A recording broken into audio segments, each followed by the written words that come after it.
Ika-21 kabanata. Pagkatapos nito, nakita ko ang isang bagong langit at isang bagong lupa. Wala na ang dating langit at lupa. Wala na rin ang dagat. At nakita ko ang banal na lungsod, ang bagong Jerusalem, na bumababa mula sa langit, buhat sa Diyos, gaya ng isang babaeng ikakasal. Gayak na gayak siya sa pagsalubong sa lalaking kanyang mapapangasawa. Narinig ko ang isang malakas na tinig mula sa trono. Ngayon, ang tahanan ng Diyos ay nasa piling na ng mga tao. Mananatili siyang kasama nila at sila'y magiging bayan niya. Makakapiling nilang palagi ang Diyos at siya ang magiging Diyos nila. At papahirin niya ang bawat luha sa kanilang mga mata. Wala nang kamatayan, dalamhati, pag-iyak at sakit, sapagkat lumipas na ang dating mga bagay. Pagkatapos ay sinabi ng nakaupo sa trono, Ngayoy binabago ko na ang lahat ng bagay. at sinabi niya sa akin, Isulat mo, maasahan at totoo ang mga salitang ito. sinabi pa rin niya sa akin, Naganap na!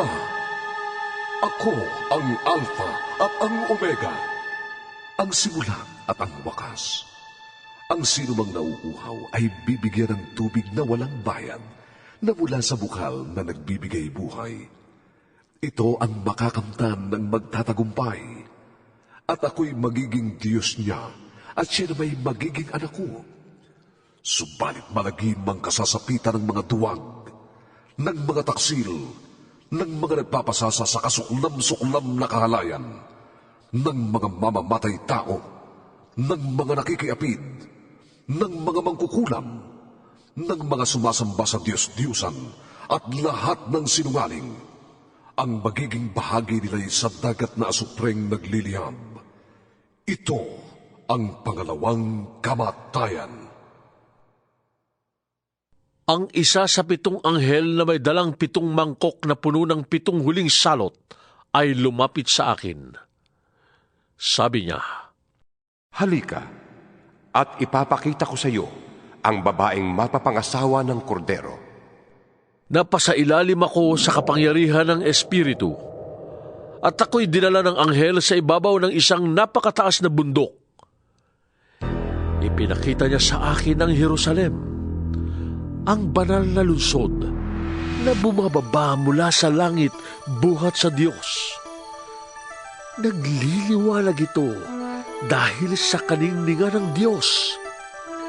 Kumikislap na parang batong hiyas, gaya ng diamanting sinlinaw ng kristal. Ang pader nito'y makapal, mataas, at may 12 pinto. At sa bawat pinto ay may bantay na anghel.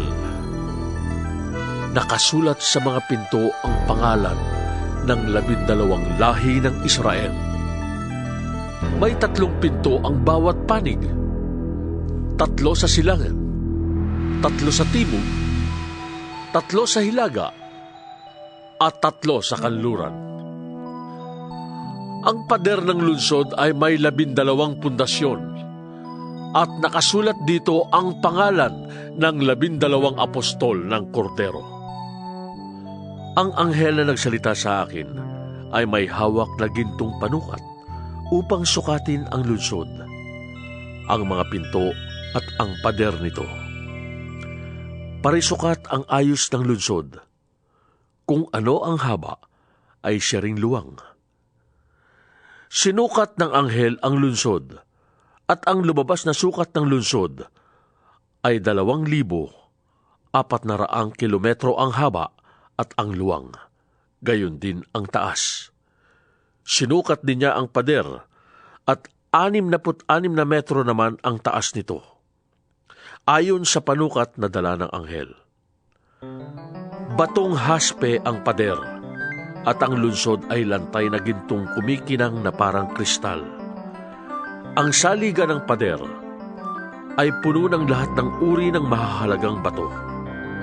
Haspe ang una, safiro ang ikalawa, kalsedonia ang ikatlo, esmeralda ang ikaapat, onise ang ikalima, cornalina ang ikaanim, krisolito ang ikapito, berilo ang ikawalo, topasyo ang ikasyam, krisopraso ang ikasampu, hasinto ang ikalabing-isa, at amatista ang ikalabindalawa.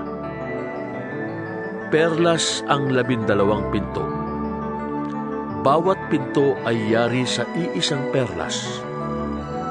Purong ginto ang lansangan ng lunsod at kumikinang na parang kristal. Napansin ko na walang templo sa lunsod, sapagkat ang pinakatemplo doon ay ang Panginoong Diyos na makapangyarihan sa lahat at ang Kordero. Hindi na kailangan ng araw o ang buwan upang bigyan ng liwanag ang lunsod, sapagkat ang kaluwalhatian ng Diyos ang nagbibigay ng liwanag doon. Ang Kordero naman ang siyang ilawan. Sa liwanag nito'y lalakad ang lahat ng tao at dadalhin doon ng mga hari sa lupa ang kanilang kayamanan. Mananatiling bukas sa buong maghapon ang mga pinto ng lunsod, sapagkat hindi nasasapit doon ang gabi. Dadalhin sa lunsod ang yaman at dangal ng mga bansa, ngunit hindi makakapasok doon ang anumang bagay na marumi sa paningin ng Diyos. Ito'y ang mga gumagawa ng masama at ang mga sinungaling, ang mga tao lamang na ang pangalan ay nakasulat sa aklat ng buhay na iniingatan ng Kordero ang makakapasok sa lunsod.